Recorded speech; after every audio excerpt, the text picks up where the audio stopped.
Olá, então vamos à parte 2 do vídeo sobre identificação de angiospermas da floresta estacional semidecidual baseada em características dendrológicas. Depois que você descobriu, através das listas, o que existe na área, em relação também a quais famílias seriam esperadas, em relação ao que você viu, do estado de conservação da área, dos hábitos das plantas, de características macromorfológicas, como a forma de tronco, cor, odores, você vai entrar nas características que são mais utilizadas realmente na identificação de plantas, que é a disposição dos ramos, das folhas nos ramos, as características das folhas, das flores e dos frutos. Isso é o que realmente vai definir as espécies. O que acontece é que existem vários tipos de disposição de folhas nos ramos e alguns são bastante característicos das famílias. Por exemplo, aqui nós temos rubiácea. A disposição das folhas nos ramos ela é oposta. Existe ainda nessa parte aqui uma pequena folhinha chamada estípula, que ela é bastante característica da família rubiácea. Aqui, ó, vocês podem ver aqui a estípula na ponta da minha unha lá, ó. Aquela partezinha lá. Outras famílias, como piperácea, já vai ser piperácea, porque provavelmente vai ser sempre arbusto, e tem essa disposição de folhas bastante característica, que é a disposição alterna.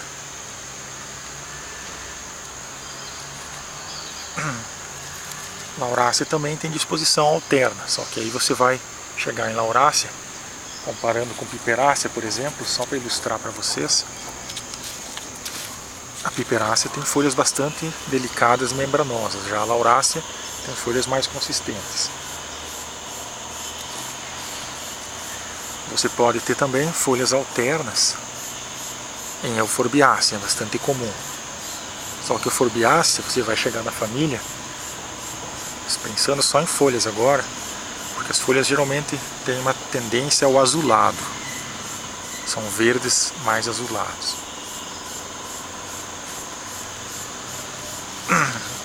Nós estávamos falando de folhas simples.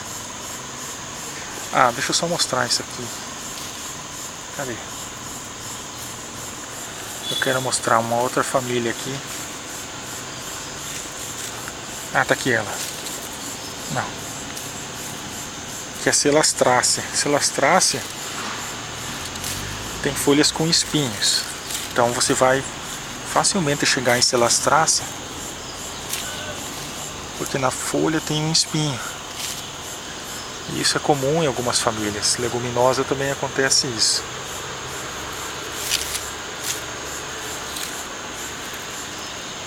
Bom, folhas compostas são características de várias famílias. Tá? Deixa eu mostrar um caso mais característico, que às vezes a gente fica com dúvida o que é uma folha composta e o que é uma folha simples.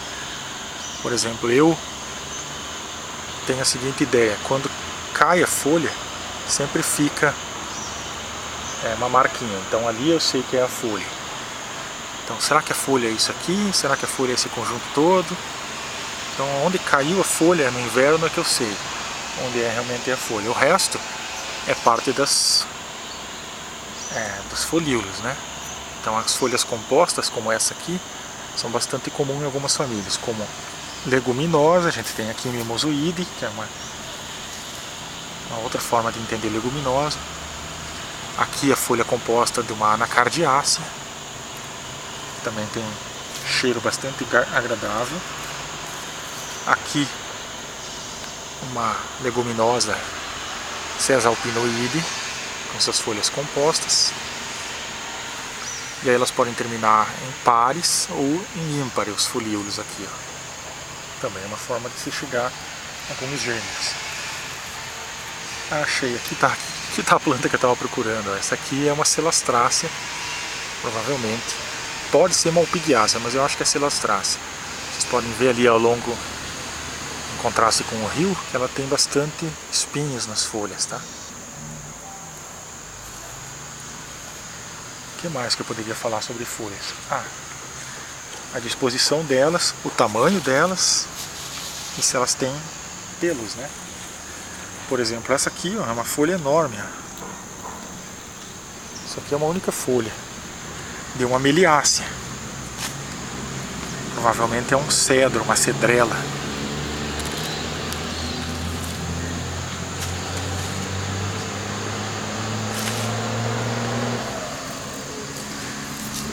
Características, além da filotaxia, o que mais que a gente pode falar? A presença de glândulas.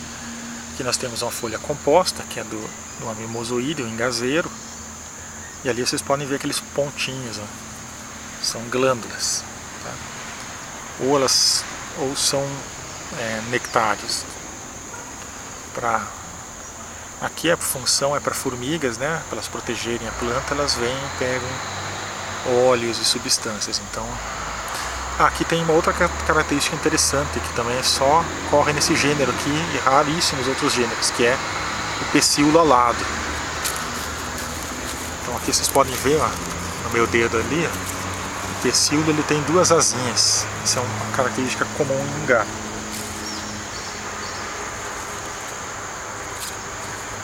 Presença de látex. Aqui nós temos uma folha de figueira.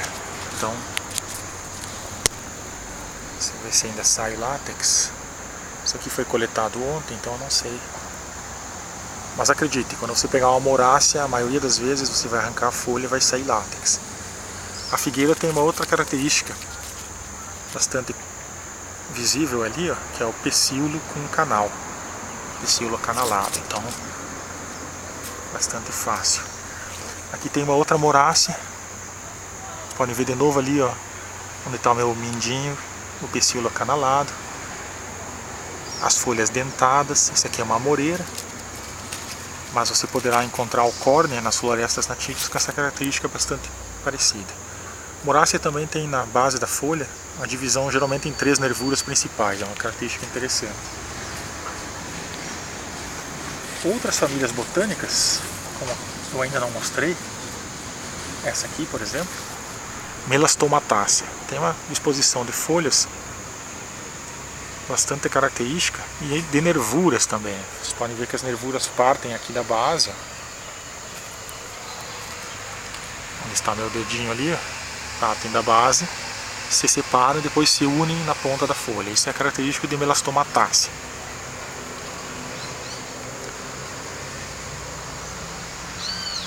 São as quaresmeiras, com flores bastante bonitas. Essa é uma planta bastante característica e ela é parente próxima aí na evolução, na filogenia, né, das mirtáceas, que é a família da goiaba, do eucalipto. Ali vocês podem ver uma outra característica também, as presenças de lenticelas, ó. Isso pode acontecer em alguns ramos. Muito comum isso acontecer em plantas que vivem próximo a rios, como nós estamos aqui. E também é comum em meliácea. Essa aqui é uma leguminosa, a gente já vai falar dela, é espatódia. O que mais de folhas? Bom, folhas ajuda bastante. Agora o que é o fundamental são as flores e os frutos. A gente vai dar uma passada de novo em todas as plantas aqui, falando agora das flores. Por exemplo, famílias relativamente primitivas, como essa aqui não é o caso, mas só para mostrar a flor, elas possuem flores incompletas, ou seja, não tem sépalas e pétalas. Essa aqui é um engazeiro. Você vai encontrar estames, né, o gineceu, o estigma, mas não vai encontrar sépalas e pétalas. Essa aqui, embora seja uma família bastante mais primitiva em relação à anterior, que era a leguminosa, a Melastomatácea, ela possui flores completas aqui, ó, com sépalas e pétalas roxas. Então também isso é uma forma de você saber que famílias como a nonácea. Famílias mais primitivas, elas têm as flores incompletas.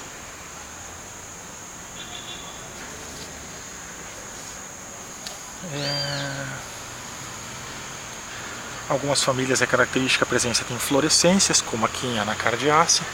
Geralmente vai ser inflorescência. Sempre falo geralmente. Euforbiácea é bastante difícil de identificar. Essa família tem uma variação enorme de plantas. É uma das maiores famílias também, mas ela é bastante comum pela presença de inflorescências.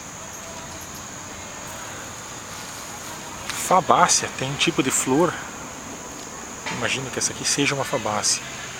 Tem um tipo de flor bastante característico que lembra muito um barco, ou seja, tem a quilha, tem a vela. Então se você vê uma flor, essa parte aqui ó, da flor, chama-se de quilha. Se você olhar assim, aparece a parte do barco, né? Isso é uma característica bastante comum em fabácea. Você tem praticamente um barco à vela na flor. Tente fazer essa relação, você vai chegar em flores de fabácea.